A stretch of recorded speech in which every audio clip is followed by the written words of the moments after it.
কত হারুন বলেন 5% তো হচ্ছে 5-6%, তাই না?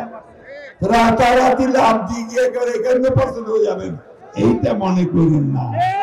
বাংলাদেশের মানুষ আপনাদেরকে সহজে ভোট দিবে না, কারণ আপনাদেরকে তারা বিশ্বাস করে না, বিশ্বাস করে না। পাকিস্তান আন্দোলন করছিল মুসলমানরা, পাকিস্তানের মুসলমান ভাইদের স্বার্থ রক্ষার জন্য,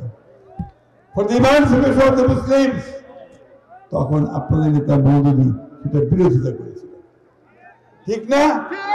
আর আজকে আবার 1971 সালে আমরা যে স্বাধীনতার যুদ্ধ করলাম পাকিস্তানিদের থেকে বের হয়ে আসার জন্য, তখন আমরা আপনারা শুধু বিরোধিতাই করেন নাই, ওই পাকিস্তান সেনাবাহিনী থেকে হাত মিলিয়ে গণহত্যা করেছেন।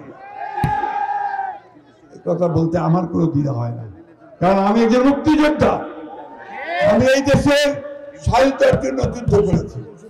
আজকে উল্টা পাল্টা আবল তাবল সোশ্যাল মিডিয়াতে কথা বলে আমাদেরকে মাথা নোয়াতে পারবেন না।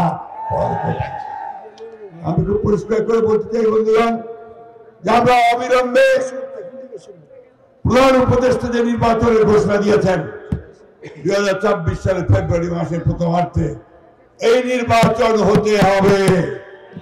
এই নির্বাচনের কোনো বিকল্প নয়, কারণ এই নির্বাচন যত দেরি হচ্ছে বাংলাদেশ তো দুর্বল হয়ে যাচ্ছে। জনগণের সমর্থন ছাড়া কোন সরকারি সফলতার সঙ্গে দেশ চালাতে পারে না।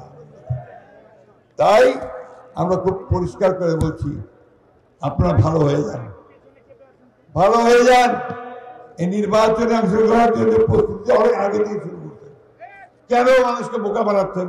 আপনাদের যত বড় বিলবোর্ড দেখলাম, আমি অন্য কোনো দলের অত বড় বিলবোর্ড দেখলাম না। যত পোস্টার দেখলাম, অন্য কোনো দলের এত পোস্টার দেখলাম না। তাহলে কেন মানুষকে বোকা বানাচ্ছেন? আপনারা তো নির্বাচন করবেন, নির্বাচন না করলে আপনাদের অস্তিত্ব থাকবে না। নির্বাচন করলে আপনারা যেহেতু পরাজিত করবেন, সেই জন্য আপনারা নির্বাচন পেছাতে চান, তাই পেছাতে চান, বন্ধ করতে চান।